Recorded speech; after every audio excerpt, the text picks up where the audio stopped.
来到我的频道，很高兴认识你们，我是 Stella， 你们也可以叫我六六。在这里，我会和你们一起用最地道的方式学习中文。现在我在老挝的首都，老挝的万象。在上一个视频里，我和你们说，我马上要一个人去旅行。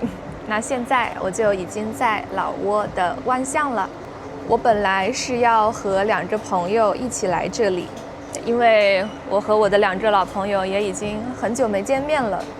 但是他们临时放我鸽子，我被他们临时放鸽子了。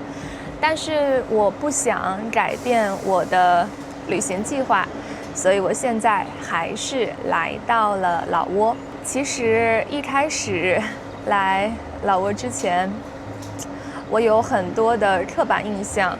虽然我已经去过泰国、马来西亚、越南、印度尼西亚、菲律宾等等很多东南亚的国家，但是我还是在之前对老挝有一些刻板印象，比如老挝不安全，老挝很落后，老挝很无聊。对，主要是这3个刻板印象。但是我觉得，如果我一直不去老挝，那我的刻板印象一直不会改变。我一定要自己去看一看老挝是什么样子。现在我在老挝，我非常喜欢最近的生活。我在老挝呢，不是只有旅行，因为我是自由职业，所以我总是一边旅行一边工作。这次的视频，我想和你们分享一边旅行一边工作是什么样的感觉，什么样的体验。很多人会觉得，如果旅行的时候还要工作，那真的太难受了，对吧？因为旅行的时候你想去很多地方，但是工作不会让你去很多地方。我之前也是这么想的。但是现在的我非常喜欢一边旅行一边工作。我的很多朋友、很多同学，他们都没有这样的体验，因为他们大多数人都在公司上班，所以他们一般都只在一个地方。正在看视频的你们，可能有一部分人你们有稳定的工作，也有另外一部分人像我一样，在一边旅行一边工作一边生活。那这次的视频我们就看一看，在老挝一边旅行一边工作的生活是什么样的吧。今天其实已经是我在万象的第4天了，已经很长了。我本来只计划在万象待2-3天，但是现在已经是第4天了。今天我要去另外一个城市。在万象，我做了非常多的事情，最重要的事情就是我在这里遇到了我的老同学，我的大学同学。大学毕业之后，我们已经有5年没有见面了。说实话，其实在大学的时候，我和我这个老同学不是特别的熟悉，我们都有自己的朋友圈，所以虽然我们是同班同学，但是说话不太多，不熟悉。虽然不熟悉，但是在中国之外的国家，2个人又见面了，这种感觉是非常熟悉的。在万象的3天里，他带我去了非常非常多又好吃又好玩的地方。我们去吃了烤肉，我们去喝酒，我们去按摩，我们还去森林里聊天。我对万象这个城市的印象非常好，而且我也越来越发现环境对人的影响真的很大。因为在大学的时候，我觉得我这个老同学其实是比较严肃的人，或者可以说比较传统、比较保守的人。但是他在老挝已经生活了快2年了，现在的他和之前的他完全不一样。我更喜欢他现在这样很随性、很开放的感觉。今天在万象，我想和你们分享一下边旅行边工作的好处和坏处。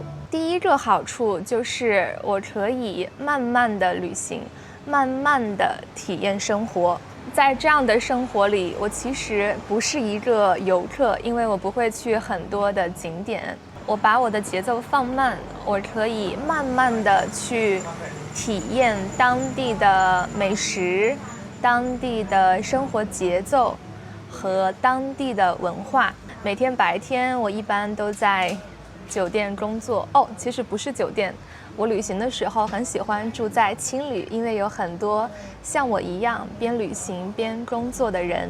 每天白天我一般都会在青旅里工作，我也很喜欢青旅的环境。给你们看一看，这里是青旅的公共区域，这里是我今天录视频的地方。每天我都会在这里的沙发上，我坐在沙发上，然后会开始用电脑工作。虽然我现在在用我的麦克风，但是不知道你们能不能听到这里的背景音乐。背景音乐很慢，很放松，在这样的环境里工作也很舒服，这是第一个好处。第二个好处是，我觉得换一个新的环境对工作一定是有好处的。因为我们想一下，如果在一个地方工作很长的时间，即使我们可能非常热爱我们的工作，但是我们也会开始厌倦我们的环境，厌倦这些一直不变的环境，可能我们的工作效率会越来越低，我们工作的热情也会越来越低，工作的动力也会越来越低。换一种新的环境可以解决这样的问题。即使是在青旅，我有时候会在我身后的沙发上工作，有时候也会在这样的吧台前工作，有时候我也会去餐厅点一杯冰咖啡，然后开始工作。甚至有时候我不想在青旅，我也会去附近的一家咖啡店、咖啡厅点一杯咖啡开始工作。我觉得在不同的环境里工作，我是非常开心、非常放松的，我的工作效率也会非常高，就像现在一样。这是我现在可以想到的边工作边旅行的2个好处。当然它也有坏处，最大的坏处就是很多景点没有时间去，很多游客都喜欢去的地方我也没有时间去，因为我白天要工作。那到了晚上的时候，我可能只能去超市、去酒吧，或者在街上随便走走、随便逛逛，很多地方都不能去。那这次的视频呢，也不是想带你们看老挝，带你们参观老挝，不是，而是我想记录一下我最近的生活，和你们分享边工作边旅行的感觉。一会儿马上就要去第2个城市了，万荣。不知道在第2个城市会发生什么有趣的小事情呢？可能也不会很有趣，但是我觉得不管有趣还是无趣，不管有意思还是没意思，都是体验。你们觉得呢？那我们下一个城市再见。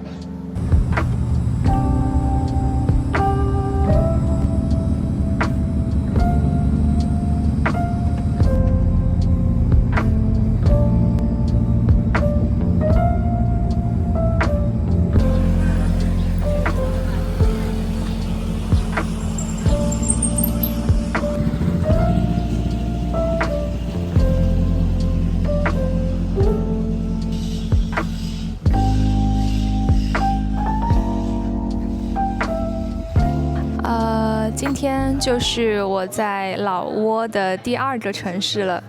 这个城市非常小，我都不知道它算不算是一个城市。这个城市的名字是万荣，然后呢，在这个城市里有非常多的户外运动，但是我的运动能力好像一直不太够，而且这次我也没有同伴。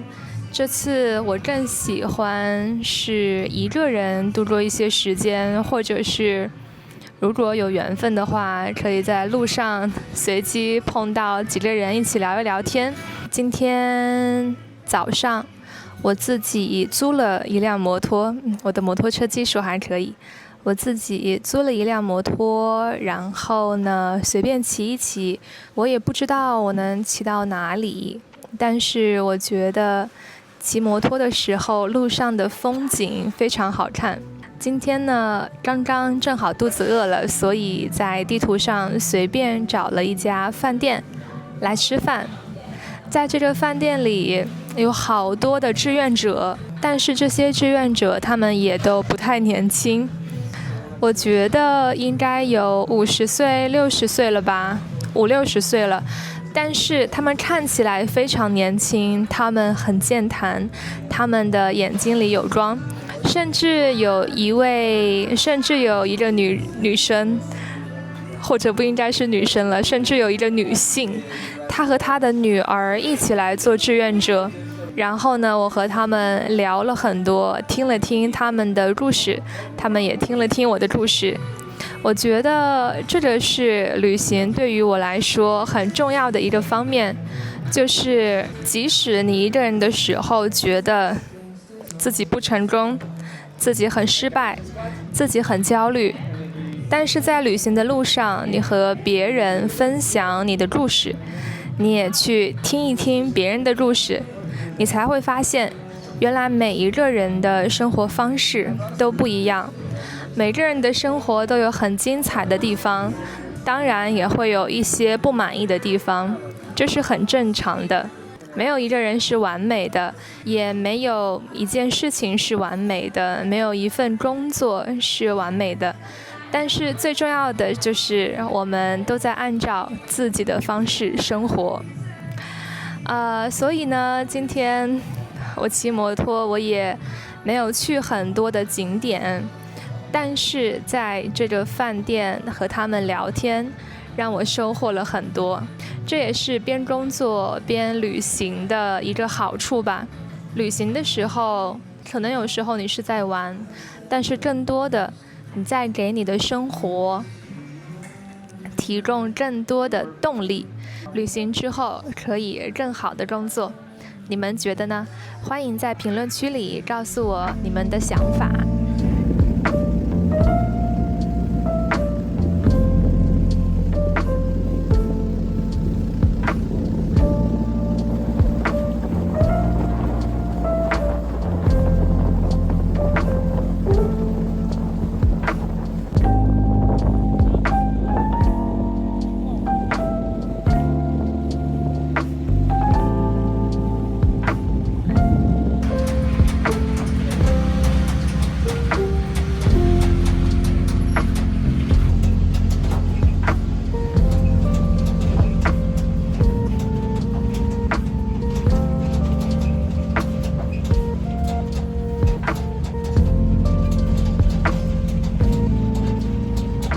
在老挝的最后一个城市，我去了琅勃拉邦，是我在老挝去的第3个城市。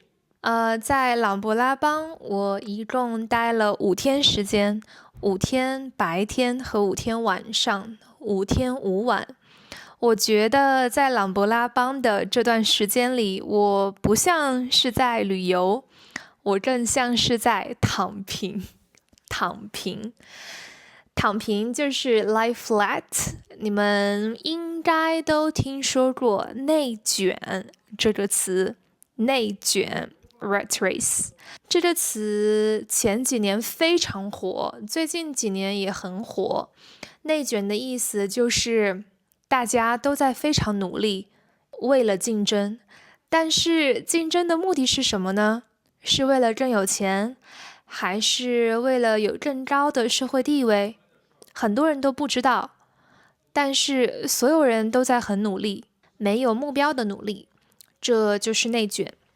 在中国最近几年，内卷的情况我觉得依然很严重，很多人每天加班，而且每年也没有很多的假期，但是他们的收入依然很低。现在越来越多的年轻人，他们开始觉得我为什么要内卷？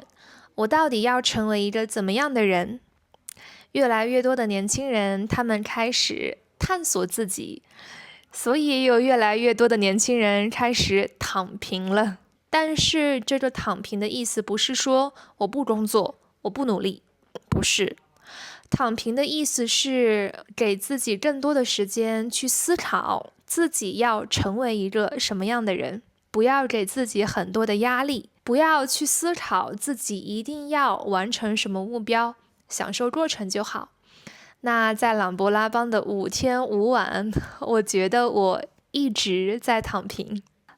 每天我的生活就是早上起床，然后会找一家很适合自己的咖啡厅，自己很满意的咖啡厅，去咖啡厅里点一杯冰美式，然后呢，在咖啡厅里找一个自己很喜欢的小角落，一般是一个沙发，然后坐在沙发上开始工作。工作结束了之后，可能会去按摩，可能会去散步，也可能回到青旅的公共空间再工作一会儿。我记得我在朗勃拉邦最开心的一天，就是那一天工作结束之后，下午4、5点的样子，是傍晚了。傍晚的时候，我去了一家湄公河边的餐厅。这个餐厅是一个露天餐厅，然后在餐厅里，我找了一个座位躺下来，慢慢的、很安静的等待着日落。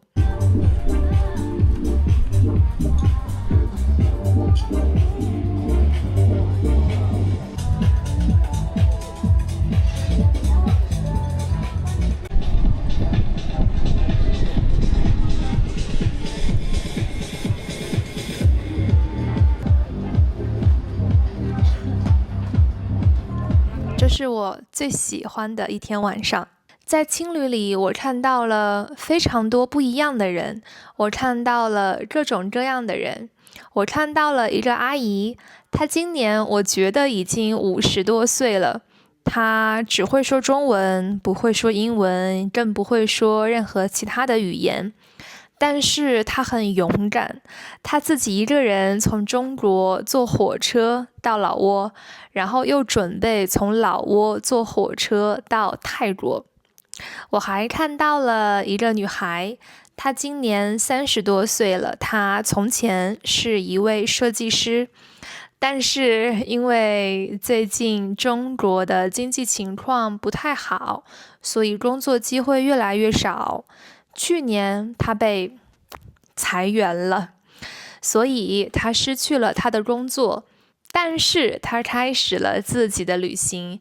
从去年9月开始，他从埃及出发，然后到了伊朗，然后现在到了东南亚。我觉得看到这么多不同的人，听到了这么多不同的故事，它对我来说是一种享受。在朗勃拉邦的5天5晚里，我没有去景点，我没有去打卡，因为去景点并不会让我很开心。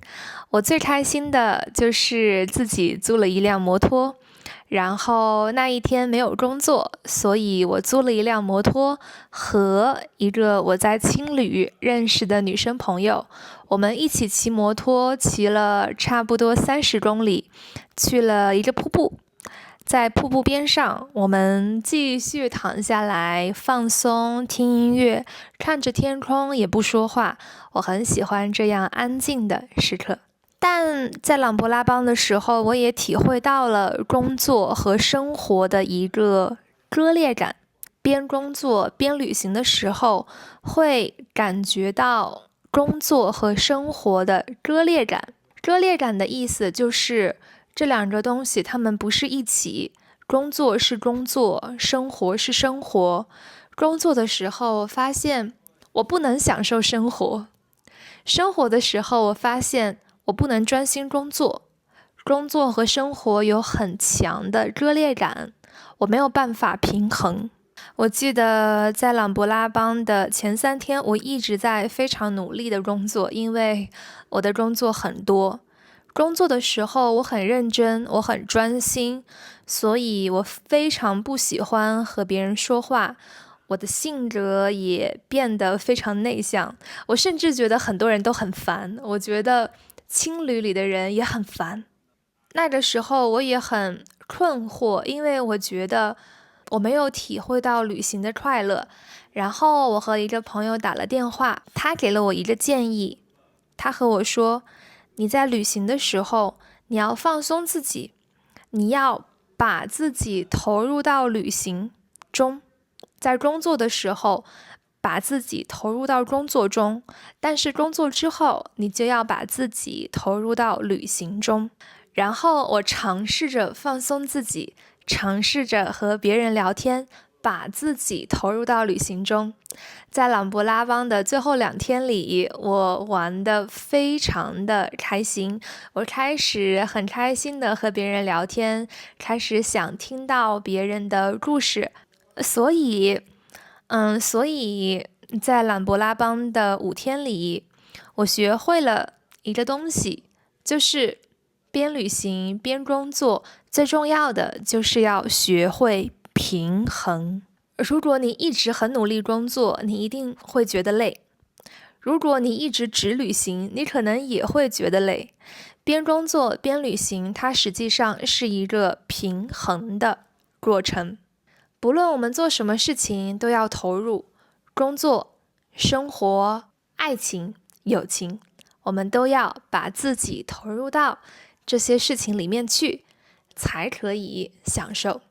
那这个视频呢，我就和你们分享了一些我自己的边工作边旅行的感受。在中国，这样的人也越来越多了，但是大部分的中国人，他们还是觉得工作是一个人的一生最重要的事情。如果没有工作，那就没有钱，没有钱就没有稳定的生活，没有稳定的生活就没有快乐。所以很多人觉得工作是最重要的，所以大家在内卷。但是很开心的是，现在有越来越多的年轻人，他们开始意识到，其实工作不是最重要的，生活才是最重要的。我们的生活也不需要很多很多的钱，快乐就好了。所以现在越来越多的年轻人选择躺平。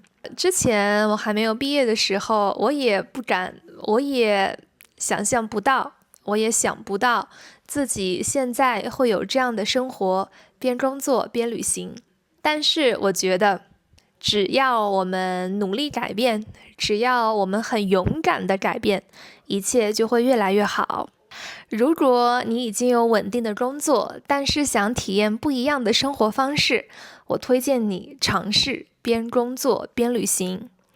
如果你已经旅行了很长时间，但是觉得旅行越来越累了，我也推荐你尝试边旅行边工作，让旅行变得更有价值。如果你现在只是想探索一种新的生活方式，但很害怕改变，我推荐你尝试边旅行边工作。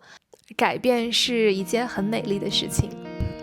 那这就是这个视频的全部内容了。你有没有边工作边旅行的体验呢？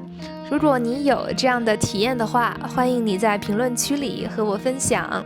你觉得这样的生活有什么好处，有什么坏处？你喜欢这样的生活吗？你想开始这样的生活吗？如果你喜欢今天的视频的话，你可以给我一个 like， 一个 super thanks， 或者订阅我的频道，成为我的会员，这对于我来说都非常重要。谢谢你们的喜欢，我们下一个视频再见。